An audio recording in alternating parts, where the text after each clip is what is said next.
Getting sponsored to travel around the world sounds like a free dream holiday, but the reality is far from it. For my overland trip from Singapore to Czech Republic, I did not have any corporate sponsors, and I have my reasons why.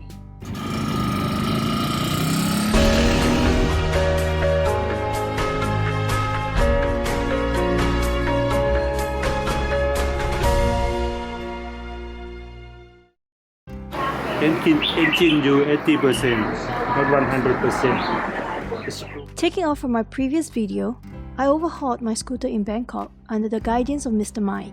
Not only was he a wonderful teacher, he and his wife were wonderful hosts who fed me and showed me around Bangkok. Mango sticky rice! This will be my 6th mango sticky rice since I arrived in Thailand. During that period, there was another motorcycle traveler in Bangkok. This is Mario from Indonesia. 2 years ago in 2013, we first met in Singapore during his 3 months ride around Southeast Asia. In 2015, he was on a bigger mission with more sponsorship. He and his fiancée were going to ride from Indonesia to Europe. It was a very pleasant reunion in Bangkok after 2 years. Mario and I planned to cross Myanmar together after Thailand. With Mr. Mai and Miss Om, we left Bangkok in the wee hours to avoid the traffic congestion. Good luck. Yeah.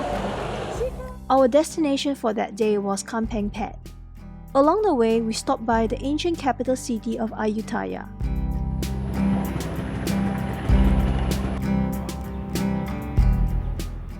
There were many Buddha statues with missing heads. Many of the heads had been looted and sold to the Western world. The next time you see a Buddha head in someone's home or in a museum, it may have come from this part of the world. The Buddha head that remains is now an iconic landmark of Ayutthaya. The one that is embedded in the roots of a banyan tree.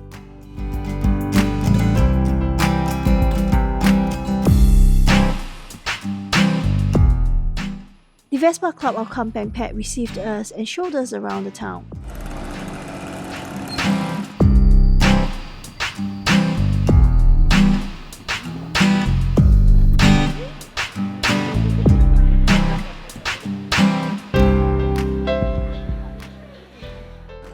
It has been more than a month for Mario and Liz, and just 2 weeks for me since we started our trip. Over a nice picnic by the river, Mario, Liz, and I had a heart-to-heart talk about how we made this trip happen. They've been living the dream of being sponsored to travel the world. But the journey towards it was not easy. Mario spent years accumulating 6 months of leave from his job. With that, he started riding Southeast Asia first. He emailed 50 to 60 companies but only received 2 to 3 replies. Being sponsored doesn't mean that he had it easier. He may have it easier financially, but there are many other aspects of travel that he may have to give up, like autonomy. The day before, they spent 3 hours shooting at a historical park. Other times, they had to spend the whole day in the hotel room to write reports or edit video for sponsors. All these are on top of dealing with daily travel matters like settling your food, your accommodation, your visa, and your vehicle custom paperwork. So the reality of sponsorship is also hard work. I often ask passing overlanders about their thoughts on sponsorships. Most of them shared the same view. They do not want to be tied down by sponsorship obligation while traveling. To travel is to be free. So their advice is to just work, save, and go. So I asked myself, do I really want to leave the fate of my adventure to a company sponsorship and let them have a say in what I do? Or I can choose to work my butts off to save up now. So I'm privileged to be working in a country with strong currency, so I chose the working path. For more than 3 years, I worked and moonlighted. I sold my dirt bike and things I didn't need anymore. For others, maybe the way to travel around the world is through sponsorship. Let's say you really need the sponsors. You have to think like one. Why would they want to sponsor you? What can you bring to the table?